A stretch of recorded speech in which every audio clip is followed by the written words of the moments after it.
प्राचीन समय की बात है। एक समुद्र के किनारे एक गुरु अपना आश्रम बनाकर रहा करते थे। हजारों शिष्यों उनसे ज्ञान ग्रहण करने के लिए दूर दूर से उनके पास आकर रहते थे। गुरु का ज्ञान देने का तरीका भी बड़ा ही अनूठा था। शुरुआत में वो अपने शिष्यों को उपदेशों के माध्यम से ज्ञान देते थे। उसके बाद वो अपने शिष्यों को उस ज्ञान का अनुसरण करने के लिए कहते थे। उस ज्ञान को अपने व्यवहारिक जीवन में उतारने को कहते थे। एक बार उस आश्रम में एक सम्राट अपने बेटे को लेकर पहुंचा। उस सम्राट ने उस गुरु से प्रार्थना की कि आप मेरे बेटे को अपने आश्रम में रहने दें और अपने तरीके से उसे ज्ञान दें। उसे इस आश्रम में बिल्कुल भी ऐसा नहीं लगना चाहिए कि वो किसी सम्राट का बेटा है। उसे बिल्कुल साधारण शिष्यों की तरह ही ज्ञान देने की कृपा करें। गुरु ने मुस्कुराते हुए कहा कि सम्राट, ज्ञान इसी तरीके से लिया जा सकता है। अगर तुम अपने आप को दूसरों से बड़ा समझोगे तो तुम ज्ञान ग्रहण नहीं कर पाओगे। अगर तुम्हें ज्ञान ग्रहण करना है तो तुम्हें दूसरों की तरह अपने आप को साधारण समझना होगा। यही ज्ञान ग्रहण करने की सबसे पहली सीढ़ी होती है। तुम निश्चिंत रहो, आज से तुम्हारे बेटे की जिम्मेदारी मेरे कंधों पर रही। यह कहकर गुरु सम्राट के बेटे को अपने साथ लेकर समुद्र के किनारे टहलने के लिए निकल गए। आश्रम के बाकी सभी बच्चे उस सम्राट को देख रहे थे। सम्राट अपने बेटे को अपने रथ पर बिठाकर लाया था, जिससे सभी बच्चे समझ गए थे कि ये लड़का सम्राट का बेटा है। इसी वजह से आश्रम के सभी बच्चे सम्राट के बेटे की तरफ आकर्षित हो गए थे।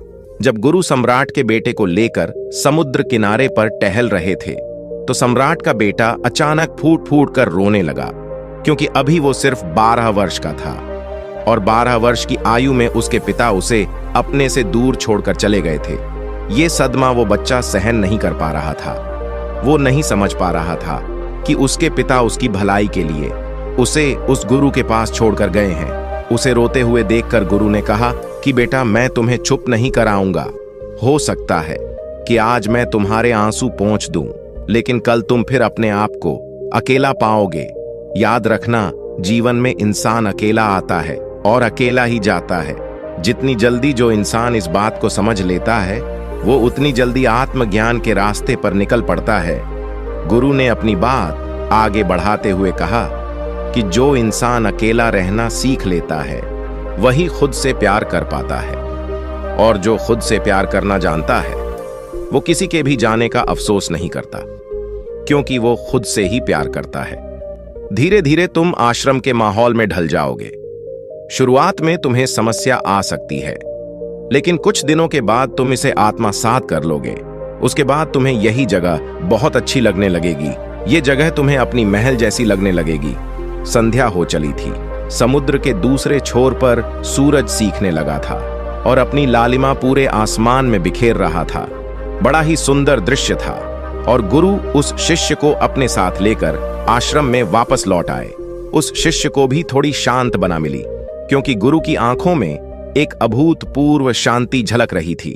और जब हम किसी एकांतवासी गुरु के आंखों में वो शांति देख लेते हैं तो हमारे हृदय पर से भी सारा भार हट जाता है।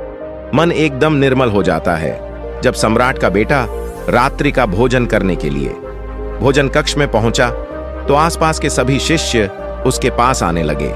उन सभी को पता था कि ये सम्राट का बेटा है और अगर हम इससे दोस्ती कर लेते हैं तो उससे हमारा बहुत फायदा होने वाला है।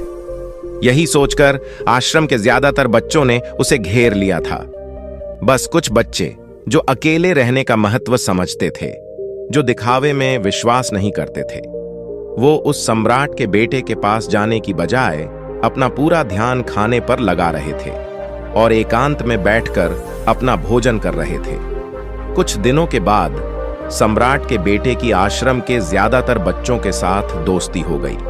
अब वो आश्रम में उन बच्चों के साथ घूमता, उन्हीं के साथ अपना ज्यादातर समय बिताता। आखिरकार सम्राट का बेटा था, सुख सुविधाओं में पला बड़ा था।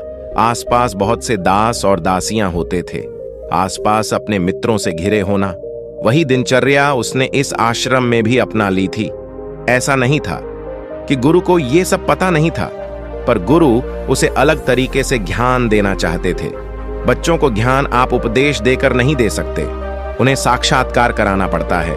उसके बाद उन्हें वो बात समझ आती है जो आप समझाना चाहते हैं। गुरु को यह बात पता थी कि अगर मैं इसे बोलकर बताऊंगा तो ये कभी समझ नहीं पाएगा। मुझे इसे दिखाना पड़ेगा, इसे एहसास कराना पड़ेगा कि अकेले रहने से ही तुम अपने शक्तियों को जान पाओगे। ये सीख देने के लिए गुरु एक दिन उस शिष्य को अपने साथ एक पहाड़ी की चोटी पर ले गए। पहाड़ी पर पहुंचकर गुरु ने उस शिष्य से कहा कि अब तुम्हारा ज्ञान पूरा हो चुका है, बस एक आखिरी रात तुम्हें यहां पर बितानी होगी। उसके बाद अगले दिन शाम को मैं तुम्हारे राजमहल में तुमको पहुंचा दूंगा। वो बच्चा तो ये सुनकर बहुत खुश हो गया कि अब मैं वापस अपने राजमहल चला जाऊंगा, फिर से मेरे दास और दासियां, सारे भोग की वस्तुएं मेरे पास होंगी। उस शिष्य ने गुरु से पूछा कि गुरुदेव, मुझे आज रात आप यहां पहाड़ी पर क्यों छोड़ रहे हैं? आखिर मुझे कौन सा आखिरी ज्ञान यहां से मिलेगा? गुरु ने मुस्कुराते हुए कहा कि यहां पर चट्टान के पीछे तुम्हें छिपकर बैठना होगा। यहां पर रोज रात को एक बांझ आता है, तुम्हें उस बांझ को देखना है, बड़ी गौर से देखना है, हर गतिविधि देखनी है। और उस बांझ को देखने के बाद अगले दिन अगर तुम उस बांझ की खूबियां मुझे बता पाए तो मैं तुम्हें तुम्हारे राजमहल वापस भिजवा दूंगा। और हां, सुबह आने से पहले एक बात पर और ध्यान देना है। एक चरवाहा यहां पर अपनी भेड़ों को चराने के लिए आता है। तुम्हें उन भेड़ों की गतिविधियां भी देखनी है। याद रखना, बांझ की गतिविधि रात को और भेड़ों की गतिविधि सुबह। अगर तुम दोनों की गतिविधि ध्यान से देखकर मुझे बता पाए तो तुम इस आश्रम से हमेशा के लिए आजाद हो जाओगे। तुम्हारा ज्ञान पूरा हो जाएगा। मैं तुम्हारे पिता को कह दूंगा कि ये बच्चा हमारे आश्रम का सबसे ज्ञानी बच्चा है।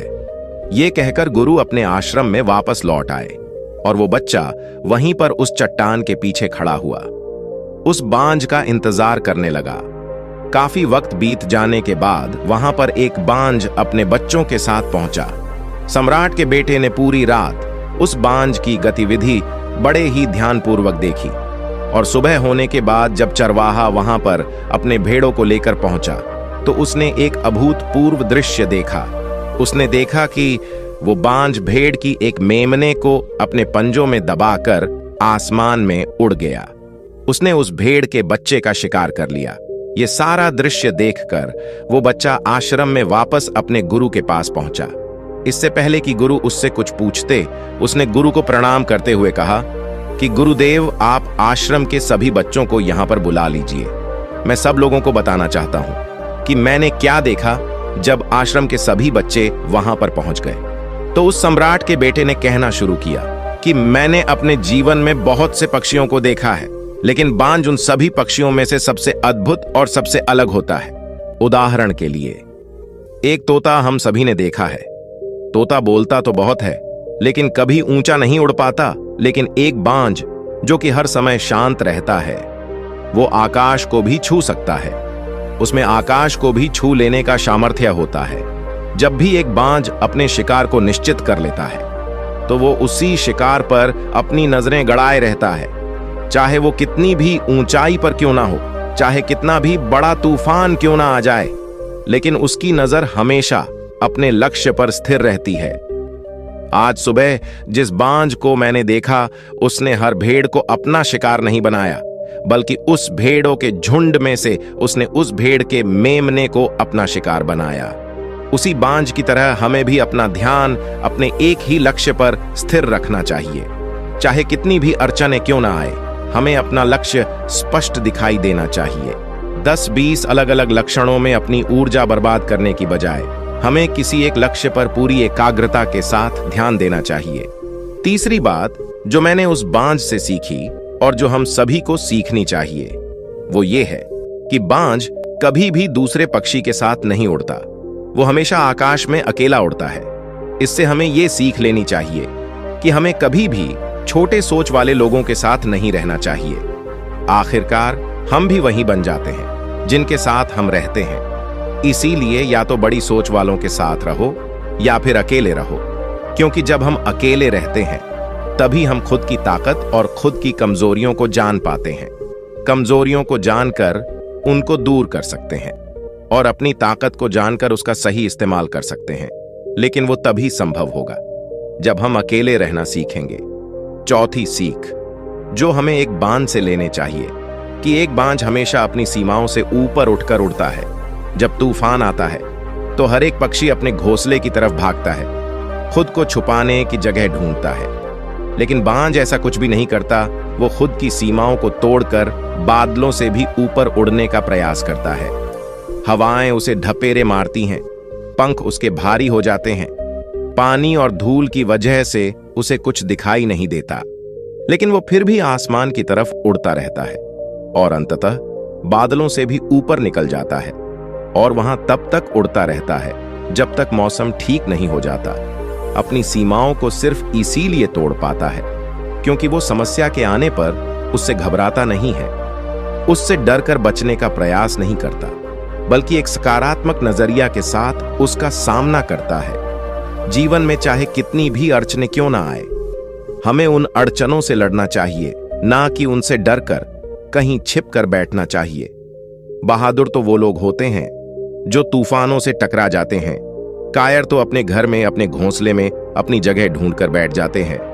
पांचवी बात जो हमें एक बांझ से सीखनी चाहिए कि बांझ कभी भी अपने घोंसले में घास के कोमल तिनके नहीं रखता। जो तिनके कोमल होते जाते हैं वो उन्हें निकाल कर फेंकता रहता है। उसी तरह चाहे कितनी भी आरामदायक जिंदगी आपको मिली हो, लेकिन उस आराम से ऊपर उठकर अपने आलस्य को तोड़कर जीवन में मेहनत करते रहना चाहिए। जीवन में पसीना बहाना चाहिए, शारीरिक मेहनत करनी चाहिए। अपने घोंसले से कोमल तिनके उठाकर फेंक दो और आज ही अपने आलस्य को तोड़कर निकल पड़ो। हर दिन अपने आप को चुनौतियां दो, हर दिन मुश्किलों से लड़ो, क्योंकि वही मुश्किलें तुम्हें मजबूत बनाएंगे। जंगल के राजा शेर को भी झुंड बनाकर शिकार करते हुए देखा जा सकता है, लेकिन बांझ हमेशा अकेला शिकार करता है, क्योंकि वो जानता है कि भीड़ हौसला तो देती है मगर साहस छीन लेती है। आदमी को हमेशा अकेले ही आगे बढ़ना होता है। यही कारण होता है कि वो जल, थल और नभ सभी जगहों पर अपने शिकार का परचम लहरा सकता है। बांझ की उम्र लगभग 70 साल की होती है, लेकिन 40 साल में ही उसका शरीर बूढ़ा हो जाता है। नाखून उसके पैरों में धंसने लगते हैं, पंख उसके शरीर में चिपक जाते हैं, उसकी चोंच मुड़ जाती है, उसका शरीर भारी हो जाता है। ऐसी स्थिति में शिकार करना तो क्या, उड़ने की भी हालत नहीं रहती। उसकी ऐसे स्थिति में उसके पास सिर्फ 2 ही विकल्प होते हैं। पहला, या तो वो खुद की इस अवस्था को स्वीकार कर ले और भूखा प्यासा मर जाए, या किसी दूसरे जानवर का शिकार बन जाए। और दूसरा विकल्प ये होता है कि वो 6 महीने एक बहुत ही दर्दनाक प्रक्रिया से गुजरे और खुद को फिर से पहले जैसा मजबूत बना ले। लेकिन बांझ तो बांझ है, वो दूसरा विकल्प चुनता है। इसके लिए वो खुद को एक बहुत ही ऊंचे पहाड़ पर ले जाता है, जहां वो पहले अपनी चोंच से अपने सारे पंख खींच खींच कर उखाड़ देता है और फिर चट्टान पर पैर मार मार कर अपने पंजे तोड़ देता है। उसके बाद उसी चट्टान पर अपनी चोंच को पटक पटक कर तोड़ देता है और इस लहू लुहान अवस्था में वो खुद को दूसरे जानवरों से छुपाता फिरता है। अगले 6 महीने तक वो इसी दर्दनाक प्रक्रिया से गुजरता है और इंतजार करता है नए चोंच, नए पंख और नए पंजों का। तब फिर वो अपनी नई जिंदगी शुरू करता है और निकल पड़ता है अपने शिकार पर और अगले 30 सालों तक फिर से राज करता है। इसलिए समय आने पर हमें भी अपने पुराने आदतों को छोड़ना पड़ता है और कुछ नया सीखना पड़ता है। समय के साथ बदलना पड़ता है, अपने आप को तैयार करना पड़ता है, वरना हमारा भी शिकार हो सकता है, हम भी पीछे रह सकते हैं। इसके बाद सम्राट के बेटे ने भेड़ों की विशेषता बताते हुए कहा कि भेड़ हमेशा झुंड में चलती है। उन्हें झुंड में एक साथ चलने से हिम्मत मिलती है, लेकिन जैसे ही उन पर शिकार होता है वैसे ही वो भेड़ तीतर बितर हो जाती है और उस पूरे भेड़ में से एक भी भेड़ अपने साथी की मदद करने के लिए वापस नहीं लौटती। इससे हमें ये सीख मिलती है कि हमारे साथ कितने भी लोग खड़े हो, किसी पर भी यकीन नहीं करना। यकीन करना तो खुद पर करना, क्योंकि बुरा समय आने पर वो भेड़ कब तीतर बितर हो जाएगी आपको पता ही नहीं चलेगा। गुरु को प्रणाम करते हुए सम्राट के बेटे ने अपने गुरु से कहा कि गुरुदेव, अगर मुझसे कोई सीख रह गई हो तो कृपा करके आप बताने की कृपा करें। गुरु ने सभी बच्चों को संबोधित करते हुए कहा कि ये सभी बातें जो अभी इस बच्चे ने बताई है वो सब सही है, लेकिन ये सारी खूबियां आप लोगों में तभी पैदा हो पाएगी जब आप अकेले रहने का अभ्यास करेंगे। आपने देखा होगा कि बांझ कभी भी किसी दूसरे पक्षी के साथ नहीं रहता, ना ही किसी के साथ अपनी जोड़ी बनाता। वो आसमान में अकेला उड़ता है और अकेला उड़ने की वजह से वो अपनी ताकत और अपने कमजोरी को जान पाता है। इसके बाद गुरु ने अपनी बात खत्म करते हुए कहा कि मैं आज रात इस सम्राट के बेटे को इसके राजमहल में छोड़ने के लिए जा रहा हूं, क्योंकि इसकी सीख यहां पर पूरी हो गई है। और ये कहकर गुरु उस सम्राट के बेटे का हाथ पकड़कर राजमहल की तरफ रवाना हो गए और बाकी के सभी बच्चे उन्हें पीछे से जाते हुए देखते रह गए। तो दोस्तों, आज के वीडियो में बस इतना ही। उम्मीद है आपको यह वीडियो पसंद आई होगी।